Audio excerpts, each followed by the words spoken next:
ओम अज्ञानतिमिरन्धस्य ज्ञानाञ्जनशलाकया चक्षुरुन्मीलितं येन तस्मै श्रीगुरवे नमः। श्रीचैतन्यमनोभीष्टं स्थापितं येन भूतले स्वयं रूपः कदा मह्यं ददाति स्वपदान्तिकं। वन्देऽहं श्रीगुरुश्रीयुतपदकमलं श्रीगुरून् वैष्णवांश्च श्रीरूपं साग्रजातं सहगणरघुनाथान्वितं तं सजीवं साद्वैतं सावधूतं परिजनसहितं कृष्णचैतन्यदेवं श्रीराधा कृष्णपादान् सहगणललिता श्रीविशाखान्वितंश्च। हे कृष्ण करुणा सिंधु दीनबंधु जगतपते गोपेश गोपिका कांत राधा कांत नमोस्तुते। तप्त कांचन गौरांगी राधे वृंदावनेश्वरी वृषभानुसुते देवी प्रणमामि हरिप्रिये। वाञ्छाकल्पतरुभ्यश्च कृपा सिन्धुभ्यैव च पतितानां पावनेभ्यो वैष्णवेभ्यो नमो नमः। श्री कृष्ण चैतन्य प्रभु नित्यानंद श्री अद्वैत गदाधर श्रीवासादि गौरभक्तवृंद। हरे कृष्णा कृष्ण कृष्ण हरे हरे, हरे राम राम राम हरे हरे। अभ्रमं भङ्गरहितम् अजनं विमलं सदा आनन्दतीर्थमतुलं भजे तापत्रयापहम्। चित्रैः पदैश्च गम्भीरैः वाक्यैर्मानैरखण्डितैः गुरुभावं व्यञ्जयन्ती भाति श्रीजयतीर्थवाक्। अर्थकल्पितकल्पयोऽयं प्रत्यर्थगजकेसरी व्यासतीर्थगुरुर्भूयात् अस्मद् इष्टार्थसिद्धये। जयति श्री गोविंद गोपीनाथ श्री मदन गोपाल। वक्ष्यामि यस्य कृपया प्रमेय रत्नावलीं सूक्ष्मं भक्त्याभासेनापि तोषं ददाने धर्माध्यक्षे विश्वनिस्तारि नाम्नि नित्यानंद द्वैत चैतन्य रूपे तत्वे तस्मिन् नित्यामास्तां रतिर्नः आनंद तीर्थ नाम सुखमय धाम यतिर्जियात् संसारार्णवतारिणीं इह जनाः कीर्तयन्ति बुधाः। भवति विचिन्त्या विदुषां निरवकरा गुरुपरंपरा नित्यम् एकान्तित्वं सीदयति ययोदयति येन हरितोषः। Hare Krishna. Welcome you all for the next session. The topics are becoming more and more interesting day by day. We began with Krishna establishing that Krishna is the Supreme Personality of Godhead. Then next was the material world is real. Everything can be utilized in service of the Lord. Then the Amnaya Ekavidyo Hari, the Supreme Lord Hari is the only person to be known through all the Vedic literature. Then there is difference among living entities, Bhedo Jiva Ganaha, and the living entities are different from the Supreme Lord. They are different from matter, and matter itself is different from the Supreme Lord. So all that things was discussed, and then Bhedo Jiva Gana, then Hare Anucharaha, everything, everyone is eventually under the Supreme Lord only. Everyone is a servant of Supreme Lord, whether they accept it or not accept. We also saw how demons don't accept that they are under the Supreme Lord. But eventually the fact remains that everyone is under the Supreme Lord. And there is Nichocha Bhavangata, there is a gradation. There is a gradation in conditioned state, there is a gradation in liberated state, there is gradation in all states everywhere. It's not that everyone is equal. We are living in a dream world, a world of utopia, if we think that everyone is equal. The various ideologies like capitalism, communism, all did a serious blunder. They were thinking that somehow we will make everyone equal. That is the theme with which they all endeavored. But then it was a blunder because the reality is things are not equal. So you have to engage people accordingly. So the system of Varna and Ashrama is meant for that purpose to engage people because they are not equal. So that is why Nichocha Bhavangata is very critical. After that, we discuss about Muktir Naiji Sukhanubhuti. The real happiness is not in the objects of the material world. The real happiness is in going back to the Supreme Lord.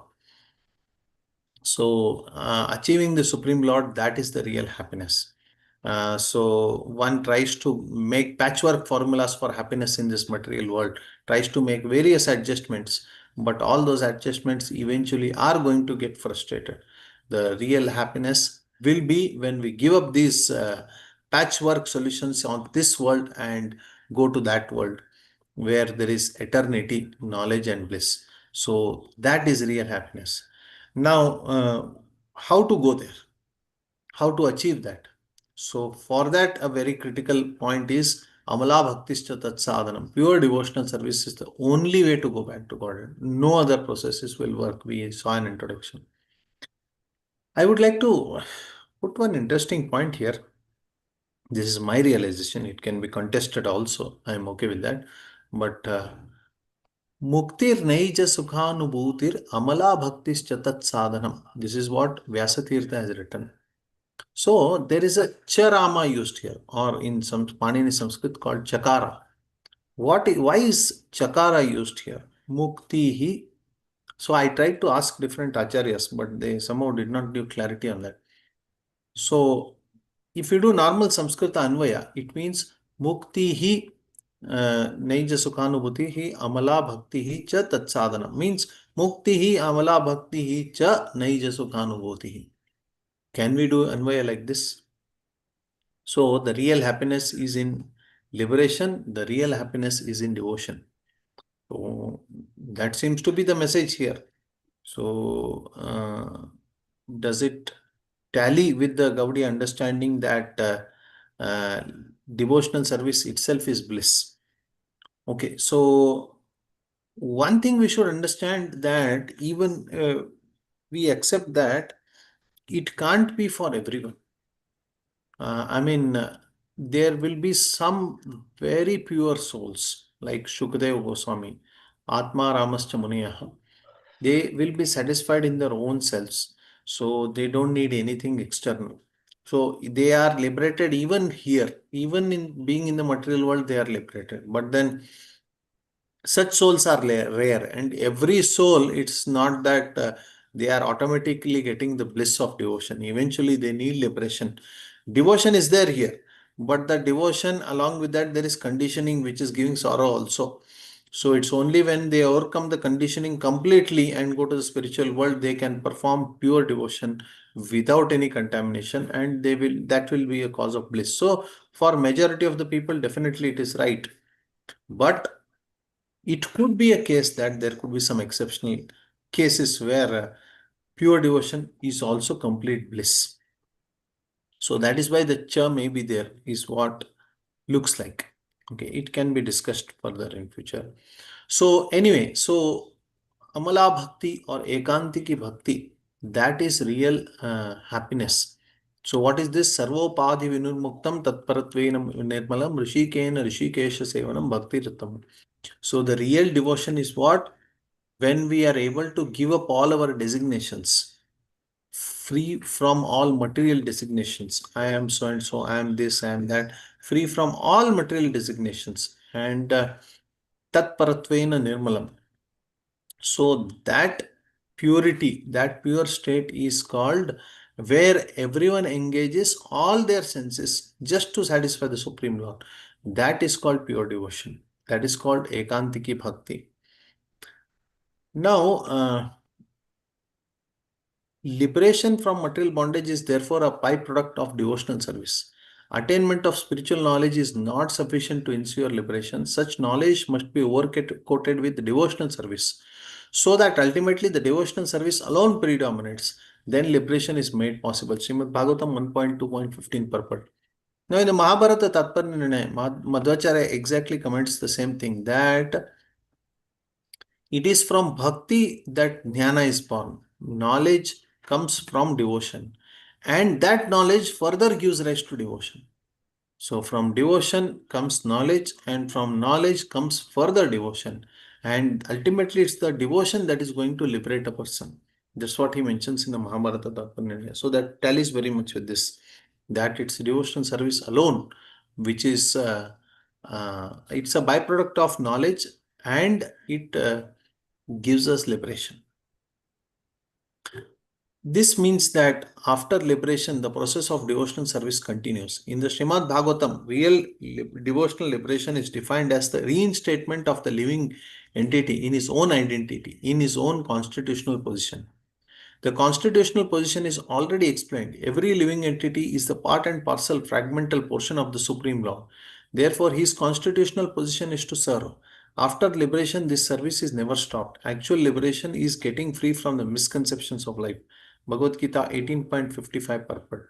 So, the actual liberation is to get free from the misconceptions of this life and reach a state where real devotional service begins, the pure devotional service.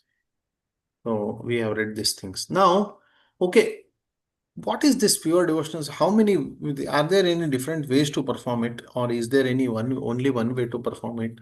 These are some questions that can come in the mind.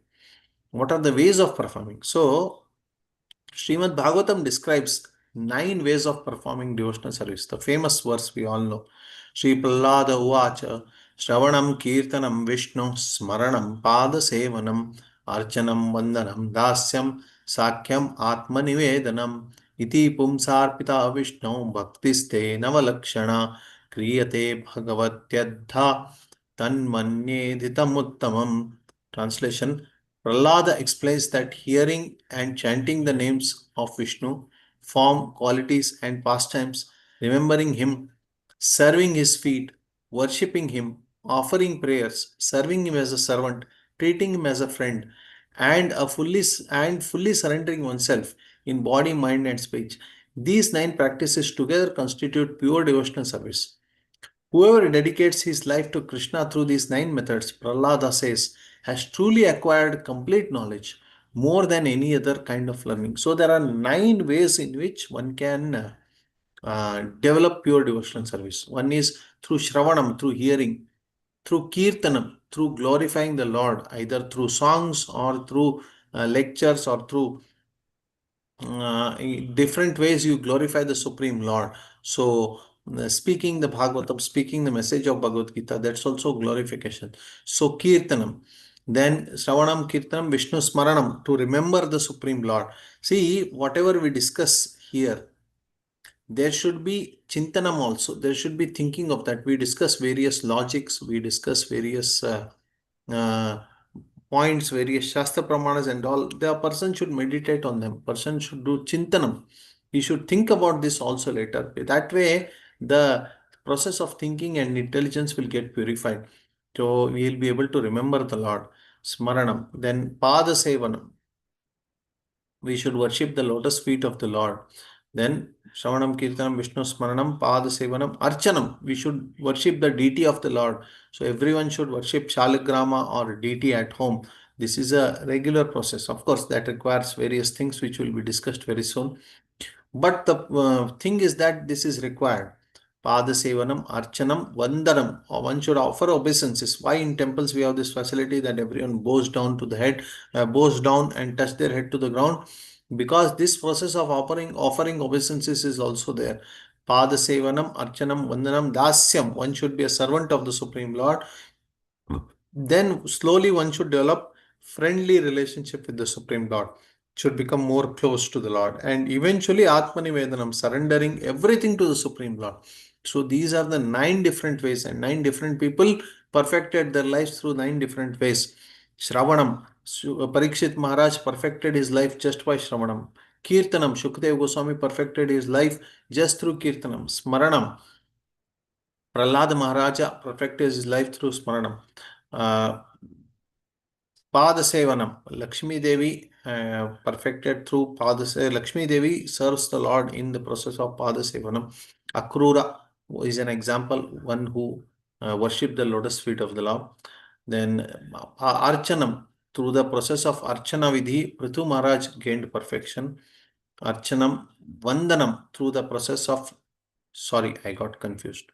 Through the process of Vandanam, it was Akrura who offered obeisances to the lotus feet of the Lord, who got perfection. And Dasyam, Hanumanji got perfection through the process of serving as a servant.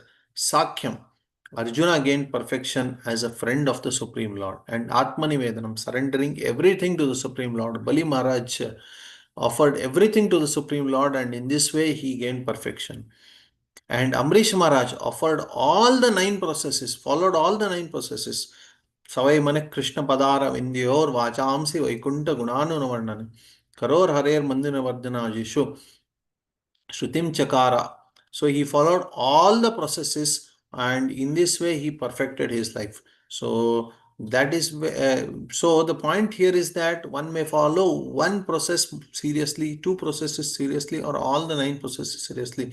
But somehow Navavidha Bhakti, the 9 ways are there, and one should uh, be actively engaged in these ways.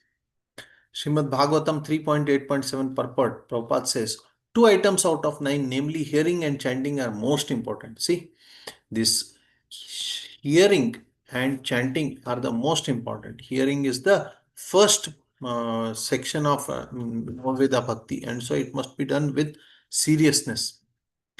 So that is the process of Navavidha Bhakti, which everyone has to take up seriously. So now there are certain things we don't have access to the Supreme Lord to, for example, uh, worship His feet, and second thing is we may offer garlands to his deity, but then there is a process called initiation, after which they offer garland.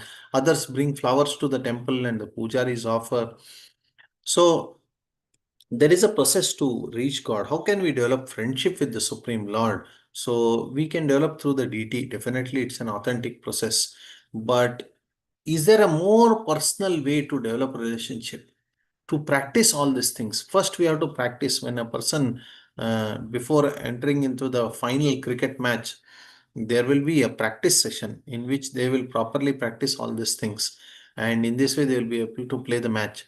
So similarly, is there a practice session where we can practice this Navavidha Bhakti, these different forms, and we worship the worshipping the lotus feet, and doing all these things. So is there a practice session? Definitely is there. So for that there is this beautiful thing. Just a minute.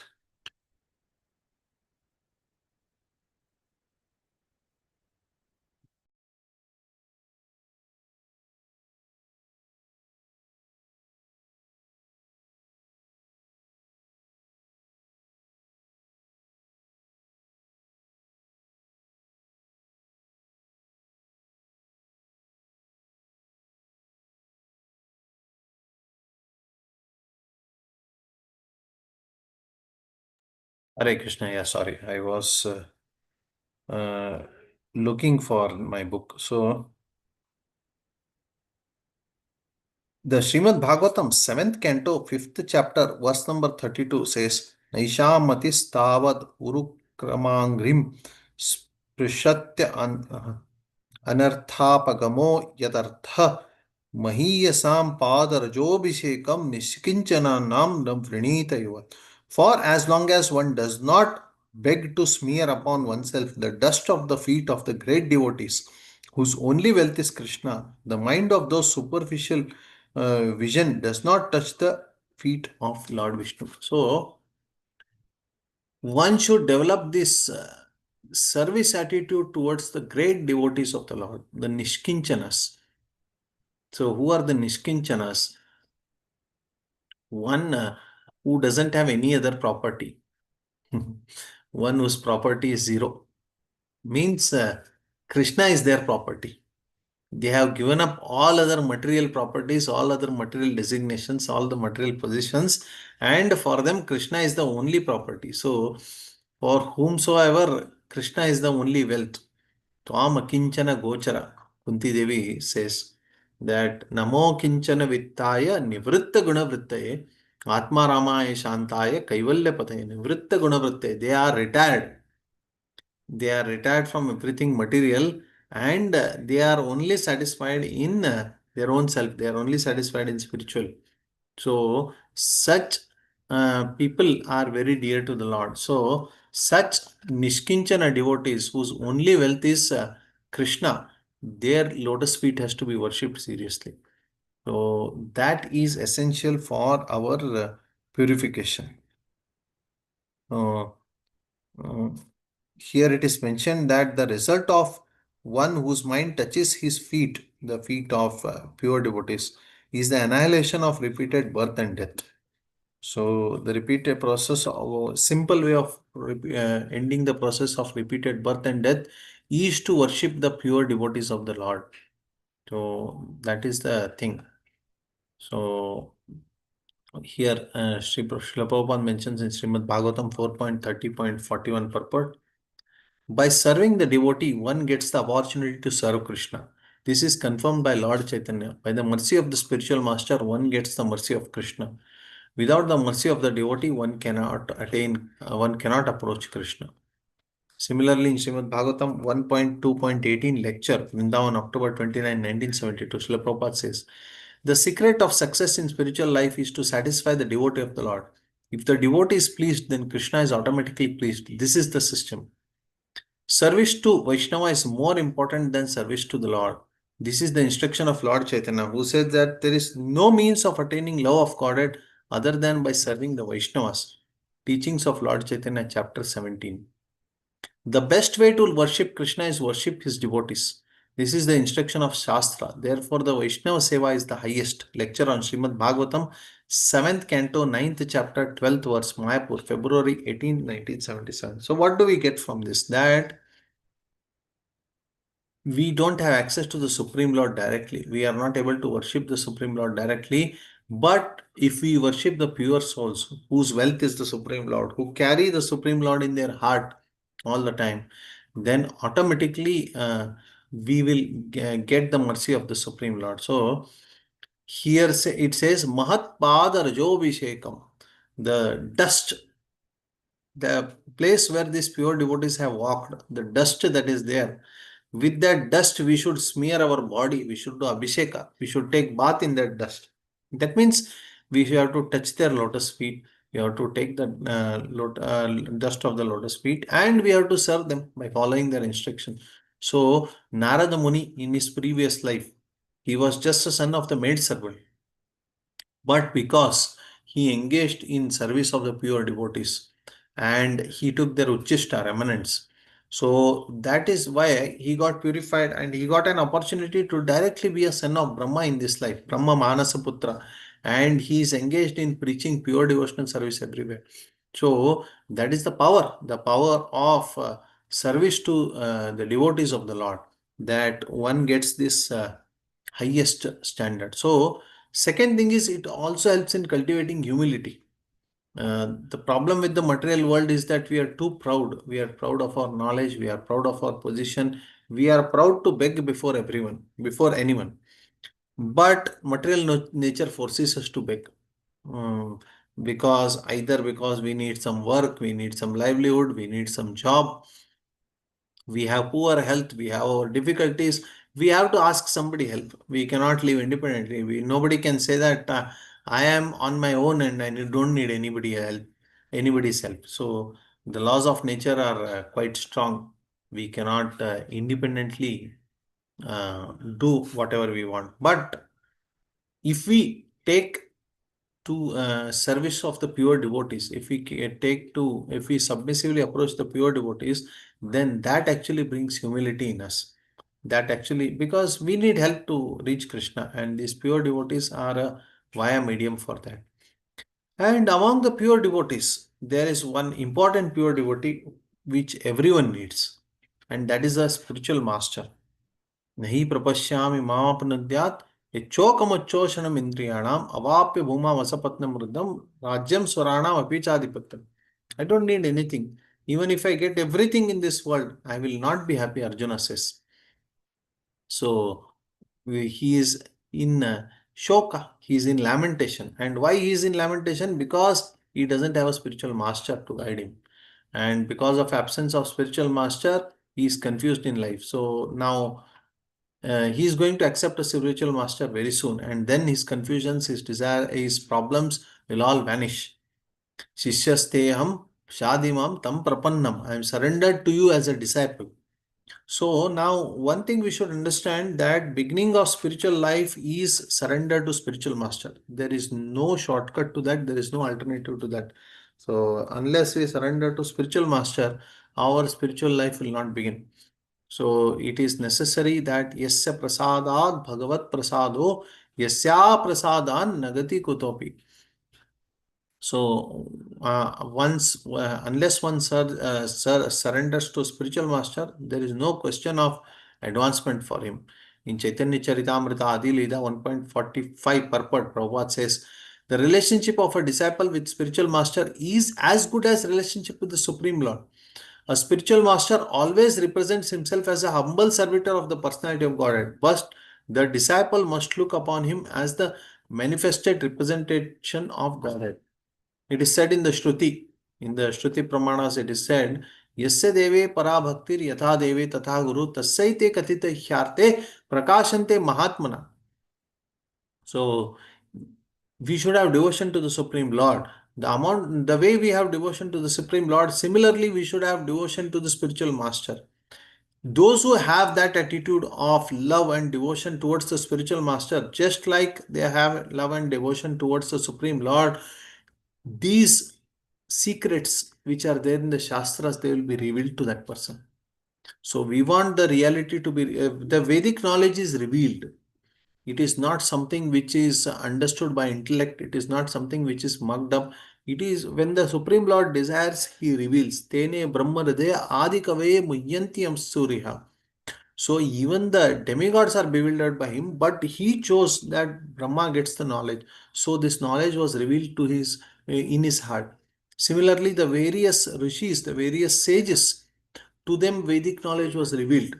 For example, the Rig Veda, the initial sections of Rig Veda were revealed to a rishi called Madhuchandasa Rishi. And then it was revealed to Vishwamitra Rishi. Gayatri Mantra was revealed to Vishwamitra Rishi. So these mantras appeared because the Lord desired to that they get revealed to them. So similarly, if we want the Vedic knowledge to be revealed to us, then this is the secret that one must serve the spiritual master as good as the Supreme Lord. Now here Madhvacharya comments in his Mahabharata Tatpanya, Yatha Tatha, Yatha Deve Tatha Guru means what? You don't make him God. He is a servant of God only. But the firmness, the drudata, the firmness with which we worship the Supreme Lord, similar firmness we should demonstrate in the service of the Guru. That is the important point we should understand here. It's not that it's equal in all respects. There were speculations. Using such quotes, people have speculated their forms of deity worship. Somebody they had argued that when we offer various paraphernalia to the Supreme Lord, agarbatti and deepa and all.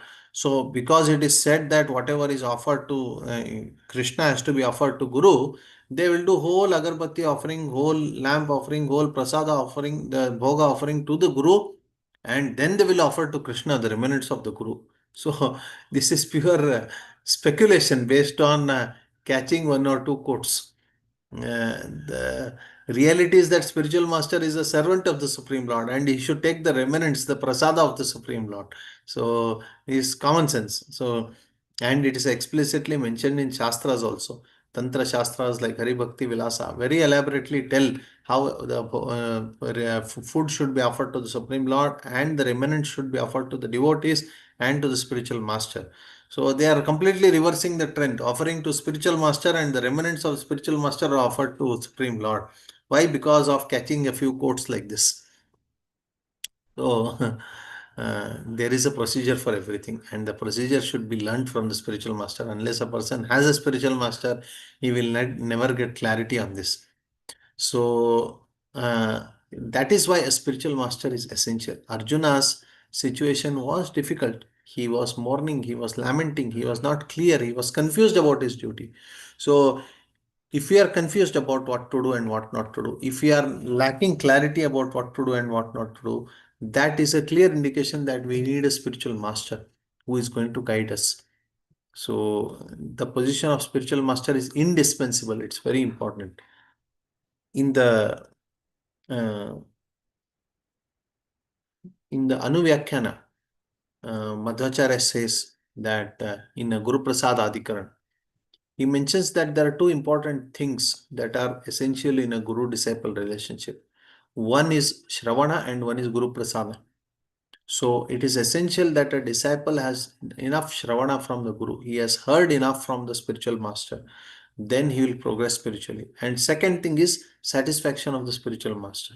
So by service, we are satisfying the spiritual master. So unless these happen, liberation is not going to be there. So a disciple should endeavor for these two things.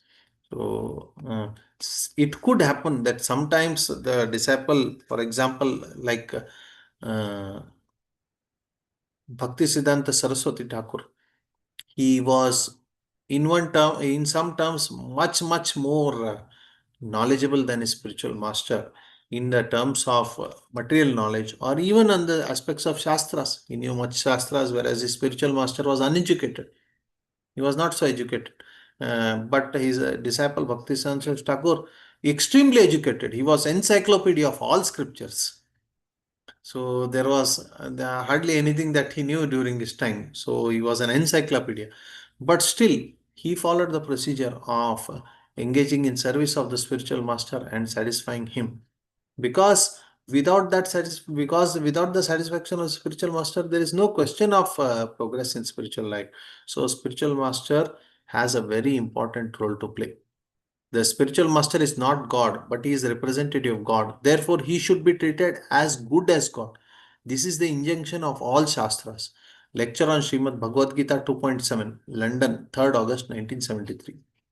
Similarly, Srila Prabhupada further says, by the mercy of spiritual master, one gets the mercy of Krishna. Without the mercy of spiritual master, one cannot make any progress. Therefore, Guru must be treated as good as God. As good as God means the firmness with which we worship the Lord. Similar firmness we have to worship the spiritual master. That is the point here. The lecture on Srimad Bhagavatam 1.2.18 in Vrindavan. So, now we understood that bhakti is essential. And for bhakti, for the Lord to practice it, you have to practice it on pure devotees, those who are Nishkinchana. And among the pure devotees, there is a spiritual master with which we develop a relationship. So we develop a relationship with the spiritual master based on hearing and based on his satisfaction. Is there a way to formalize this relationship? So, for example, a man and woman, they come together. So, what is called in modern terms as a live-in relationship. But there is a way to formalize the relationship. Live-in relationships are not treated correctly in the society. People look at it differently. But if there is a formal marriage, then nobody will question them. Okay, formally they are married, then there is absolutely nothing wrong. It's all accepted. So, similarly, is there a way to formalize the relationship between spiritual master and uh, disciple? Yes.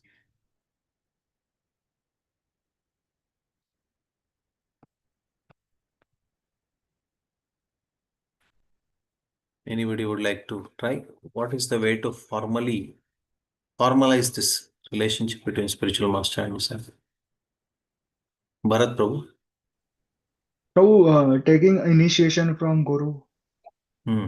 Process of Diksha. Yes, Prabhu. Yeah, everyone else is with me on this, I hope. The process of Diksha or initiation is a formalization. Diksha is called Pancha Samskara. Pancha Samskara means there are five things that are going to happen in any process of Diksha or initiation. We should carefully understand what these Pancha Samskaras are. So, Pancha Samskaras are Tapa Pundra Nama Mantra Yaga. So, Vaishnava Samskara consists of these five things. Tapa means Tapta Mudra. The body is branded with the hot marks of Shankha, Chakra, Gada, and Padma. So they are heated, they perform a yajna in which in the yajna, in the Sudarshana yajna or Narasimha yajna, they heat these brands of metal and they apply it on the body. So that is called tapa. Chaitanya Mahaprabhu further also said that in situations where tapta mudra is difficult, we can also use sandalwood paste and mark the body. Of course, everyone must use sandalwood paste and mark the body every day. Along with the Urdhva Pundra, it will come. There should be markings of Shankha, Chakra, Gada, and Padma. That's essential. So, Hari Bhakti Vilas in much detail explains as to where, which part of the body, what mark to apply Shankha, Chakra, Gada, Padma. So, that is also acceptable in the age of Kali in situations where Tapta Mudra is difficult. Next is Tapa Pundra. Pundra means Urdhva Pundra. The Tilaka marking is very much essential. So it is mentioned here that Urdhva Pundra should be in the shape of a Haripada, lotus feet of the Supreme Lord. Oh, just a minute.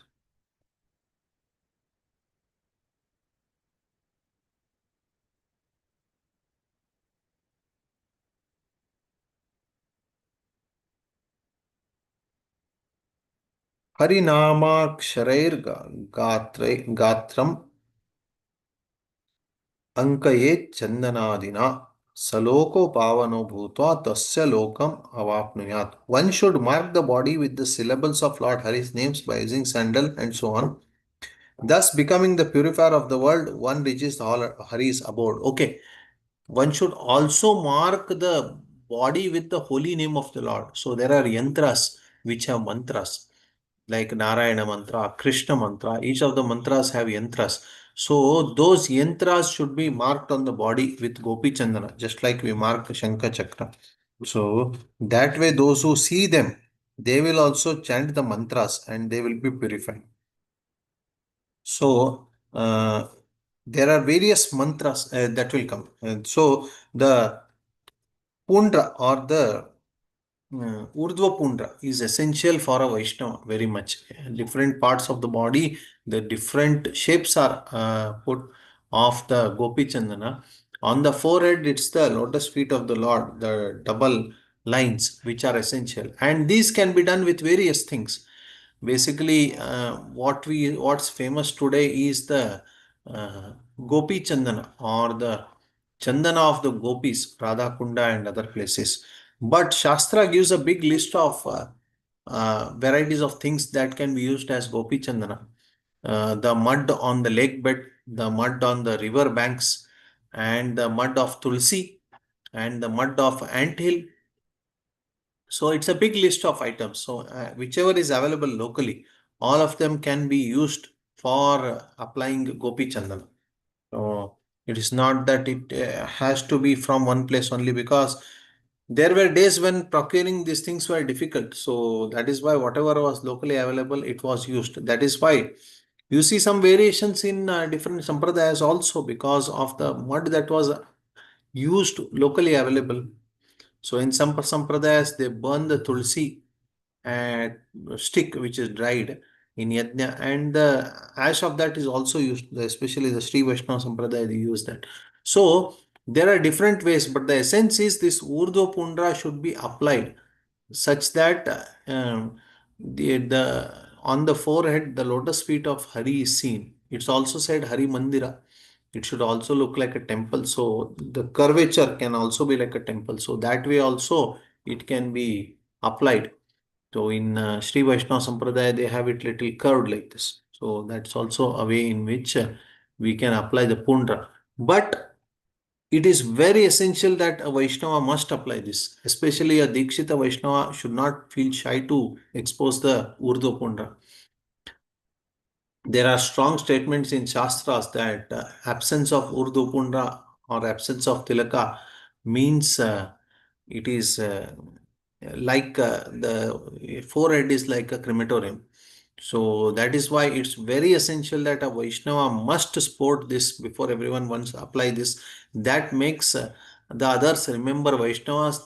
They remember people remember Vishnu. So that is why it's quite essential that Urdu Pundra should be applied by everyone. Along with Tapa Pundra, there is Nama, spiritual name. Every disciple at the time of initiation is given a spiritual name to remind him that he is a servant of Hari. Govinda Dasa, Gopala Dasa, Krishna Dasa, Narayana Dasa. There are various names. So the idea is that he is a servant of Lord Hari. So that is why the spiritual name is given to them. Then mantra. The process of initiation involves spiritual master giving certain mantras to the disciple. There are various mantras that are there in Parampara. The Pancharatra Vidhi gives a big list of mantras. The Narayana mantra, the Ashtakshara Narayana mantra, the Shadakshara Krishna mantra. Then there is Gopala mantra. Gopala mantra of 18 syllables. Then there is Rama mantra, there is Narasimha mantra, there are so many mantras. The Hare Krishna mantra is also the name of Krishna, which is a spiritual master can give to the disciple. There are various rules, actually, it's quite complicated. Uh, like the Dvijas can chant the pranava, whereas for the Stri Shudras and Antejas, pranava chanting is not there. But still, for the Stris and Shudras, there are other Bija mantras which the spiritual master gives which are chanted along with this. For the Antejas, it's further more simplified. They can just chant Krishna, Krishna, Krishna, Rama, Rama, Rama. They can just chant this. So, in that spirit, the Hare Krishna mantra is given initially to everyone for their purification. This Hare Krishna mantra, it is Pranava Rahita and it doesn't have Bija mantras. It is not a Shruti mantra. Shruti has Hare Rama, Hare Rama, Rama Rama, Hare Hare, Hare Krishna, Hare Krishna, Krishna Krishna, Hare Hare. Shruti is, what is that? Swara Baddha and Pada Baddha. The form doesn't change. So Chaitanya Mahaprabhu gave this simple process by which Hare Krishna mantra is initially given as a Pancharatra mantra, as a Tantra mantra for the disciple, so that he gets committed in the chanting of the mantra. And then other mantras are given based on the spiritual progress, the different wide variety of mantras. The spiritual master is free to choose any mantras. It is not an obligation of the institution. That institution will decide the mantras and spiritual master is obliged. Spiritual master can see the situation of disciple and based on that give the mantras. That is all very elaborately discussed in the Hari Bhakti Vilasa. Every mantra, their importance it is discussed. Then finally there is the yaga, the procedure of yajna that is performed. Various ahutis are given in yajna as a process of pancha samskara diksha. And here also in this commentary, Baldev Vidyabhushan mentions that Shaligrama Shila worship of the Lord is a part of the yajna. So the spiritual master should worship the Shaligrama, then he should perform yajna, and then he should give these samskaras. So all these things are part. So in this way, Pancha Samskaras are what we call initiation or what we call Diksha. So they are very essential to formalize the relationship between spiritual master and the disciple. So unless this formalized initiation process happens, then the disciple will be on his own. So he will not have a proper connection with the parampara. Connection with the parampara is established only when the disciple takes formal initiation from spiritual master. He surrenders to the spiritual master. One thing is Guru Prapatti, second is Bhagavad Charanagati. Krishna says in, Arjuna says in second chapter, Nahi prapashyami mahapanudyad yachokam ushoshanam indriyanam avape. What is that shloka? कार्पण्य दोषोपहत स्वभाव पृच्छामि त्वां धर्म सम्मूढ़ चेता यच्छ्रेयस्याम निश्चितान ब्रूहि तन्मे शिष्यस्तेहम शादिमाम तम प्रपन्नम. Prapanna is a very important word. Prapanna means I surrender. I am not able to solve my problem. I am not able to solve my confusion. I am a disciple surrendered to you. You'd instruct me what is best. So that surrender should be there to the spiritual master at the time of initiation. So that doesn't mean it's the end of the journey, it's the beginning of the journey. So in electronics, those who are graduated in electronics know that there is something called init. So init was the first instruction to begin programming of the whole thing. Nowadays I don't think anyone does machine level programming, it's all done by AI, but those old days we would do. So similarly, spiritual knowledge, spiritual life begins with initiation. So actually, spiritual life begins when we start chanting Hare Krishna, when we take the first prasadam, when we hear the name, or when we bring a book at home. There are various ways in which spiritual life can begin. But a formal spiritual life begins with the process of initiation. So that is when actual chanting of mantra begins. So this initiation is very essential to begin our spiritual life. And when this prapatti or this surrender to the Guru, saying that the Guru will show us the way, is very essential. One thing to understand here is that this initiation should ensure that there is sufficient what is that, Shravana, hearing from the spiritual master. Without hearing from the spiritual master, taking initiation is of no use. In Bengal and all, they would be organizing big pandal programs, and they would keep announcing from morning to evening, okay, Guruji is ready to give initiation. Any more people left, please come. Any more people left, please come and take Diksha. So like that, they would be announcing, and more people would take Diksha. That's not the case. Initiation means hearing. He should hear from the spiritual master and develop a faith that the spiritual master is representing the parampara. That faith he should develop. Second thing is, as we have discussed earlier, the ultimate pramana is Shastra. And we should develop faith as to how much the spiritual master is following the Shastra and how much he is representing. So spiritual master is also obliged to present the matter according to Shastra, according to Parampara. He cannot speculate the way he wants. He has to give reference from the Shastras and he has to establish his things based on Shastra. So that is also a point we should understand here. So there should be enough Shravana from the spiritual master. Without Shravana, the relationship will not continue. Just like husband and wife, they are married, but after married, husband is living somewhere, wife is living somewhere, then they are doing their own businesses. That is not marriage. Marriage means along with the ceremony, they should live together. They should have a family. They should have responsibilities together. So wife has her responsibility, cooking, cleaning, maintaining kitchen and all. Man has his responsibility to provide for the family, to give them protection, to give them direction. All these things are man's responsibility, like that. So similarly, between spiritual master and disciple, there is a responsibility. The disciple has a responsibility to hear from the spiritual master. He has a responsibility to serve the spiritual master.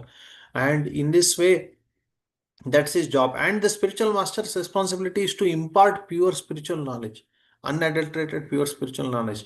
That is also the responsibility. That is the responsibility of the spiritual master. That is when the relationship formalizes. So it is not just the ceremony is ultimately important. After the ceremony, that relationship is established by hearing. Second thing is serving the spiritual master and pleasing him, satisfying him. So that's also a very important part. So considering all this, the Pancha Samskaras and the relationship after that of service are quite important. And the mantra that is given, the spiritual master will give the mantra, but it's the responsibility of the disciple to develop siddhi, to develop perfection in the mantra. So the more he chants the mantras, the more he develops perfection. Different mantras for different people. Some will get the Brahma Gayatri mantra. The Dvija Purushas, the males who are Dvijas, generally get the Brahma Gayatri mantra. So others will get other Pancharatra mantras.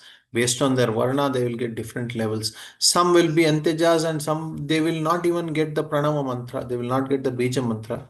So they can chant the names of Krishna. So that will also, but they will also be initiated. They will also be Dikshita Bhaktas.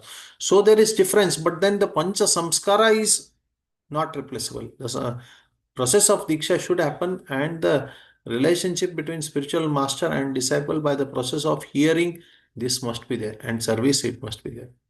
So this is a very important point in devotional service.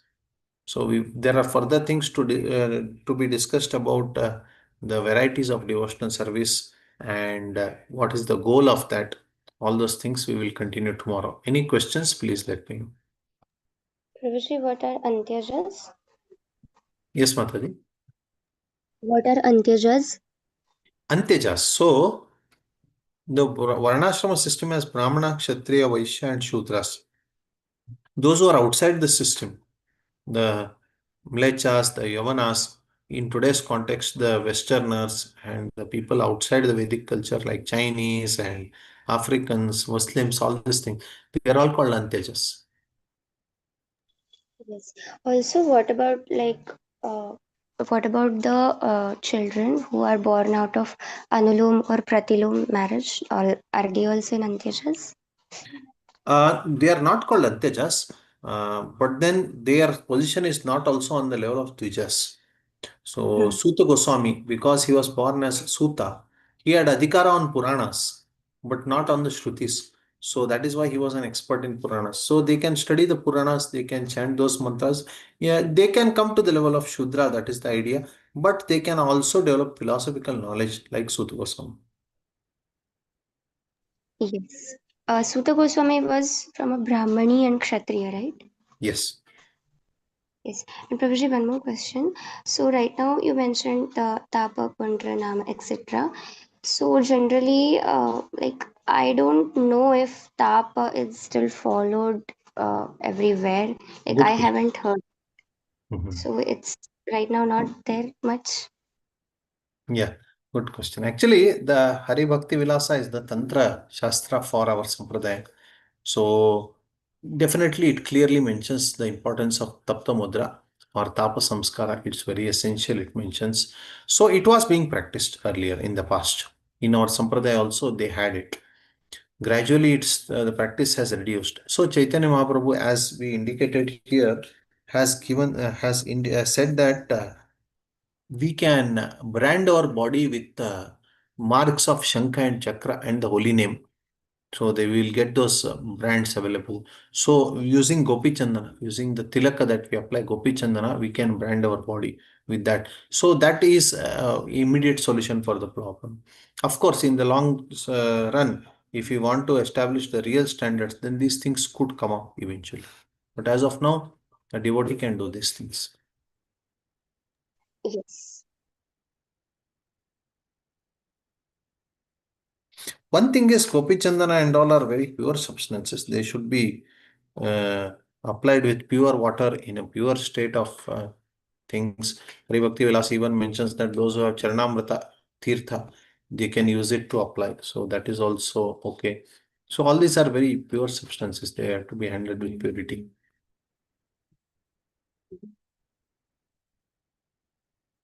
Any other questions? Mm.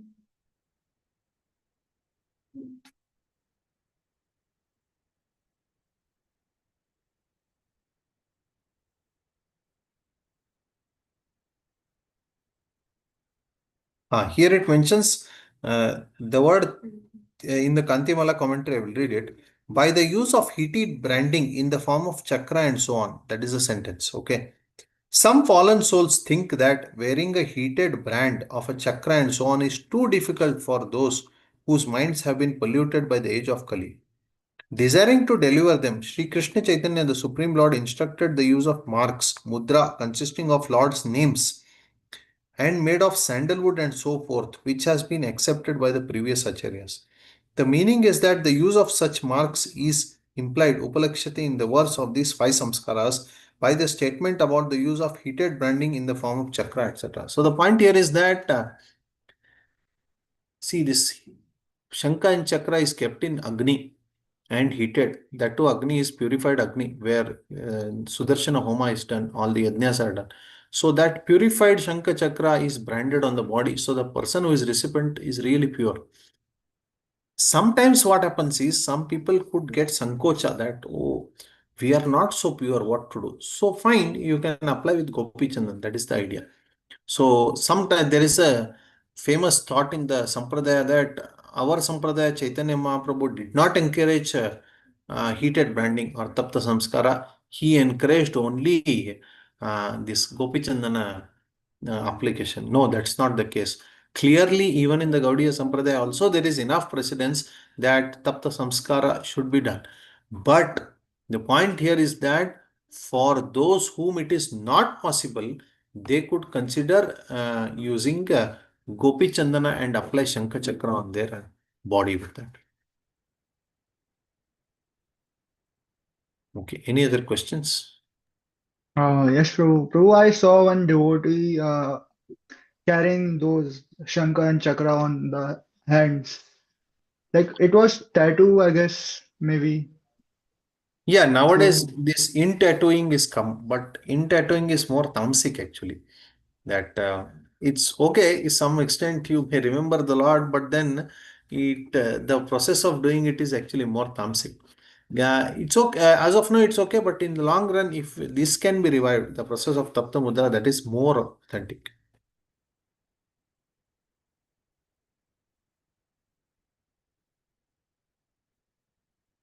Actually, many people in the West or even in India, nowadays this tattoo has become a big fashion. Once it comes, it never goes away. It's permanent. So many people are applying that. So after coming to Bhakti, we channelize those propensities by putting Narasimhadeva or by putting something else on our body with that in tattooing. At least they are remembering the Lord in one level, it's okay, but it is not considered the highest form of devotion. If we can, the highest form of devotion is to adapt the system given by Krishna. So adopting the system by Krishna means we take this type of samskaras. That is more authentic.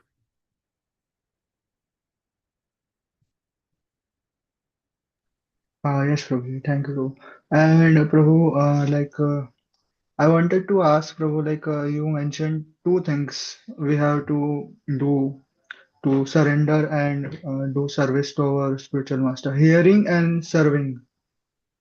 So, Prabhu, generally we don't have association of our guru, and so we should serve them from their guidance and the orders.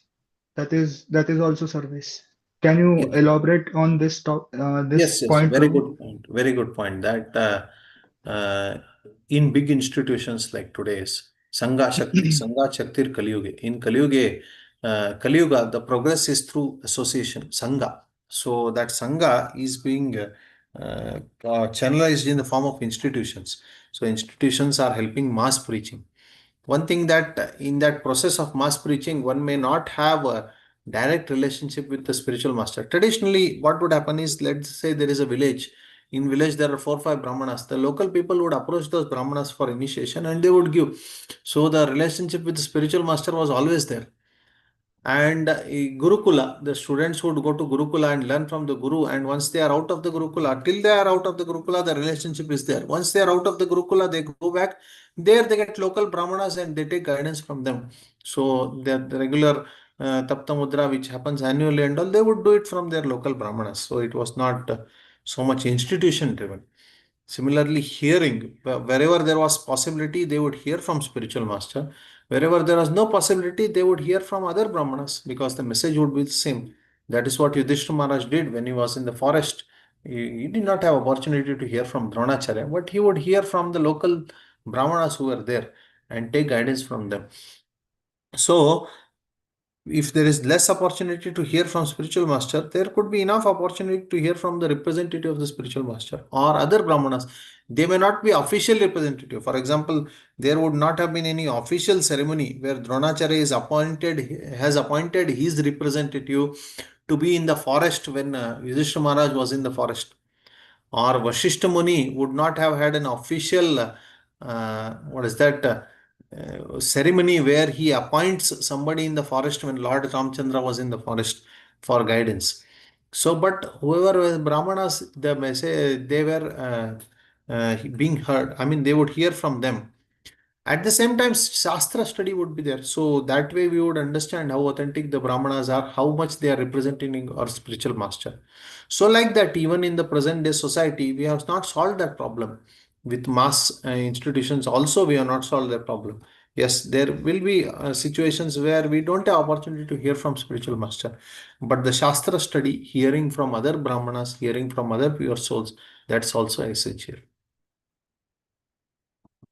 Also, Prabhu, I wanted to ask, Prabhu, is there any difference? I think it is a difference when we hear a recorded lecture online and like physically present and being hearing the Vani of Guru. There is difference, right, Prabhu? Yeah, What is one your minimum yes? one minimum difference is that we can ask questions when we are in front of somebody. So record like lectures, that facility is not there. Tadvidhi pranipatena pariprashnena seva. The asking questions is an important point. Now I'm not discouraging. So somebody may take this as a shot and say that, oh, he's discouraging hearing. No, no, no. Definitely with media, with technology, it has got some benefits that we are able to access and hear saintly persons from a distance. And that is purifying. People are getting purified by hearing. But then that hearing is not a replacement for personal hearing. Along with that hearing, personal hearing from devotees is also essential for spiritual progress.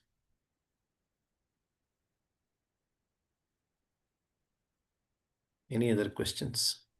Thank you, Prabhuji. Hare Krishna. Uh,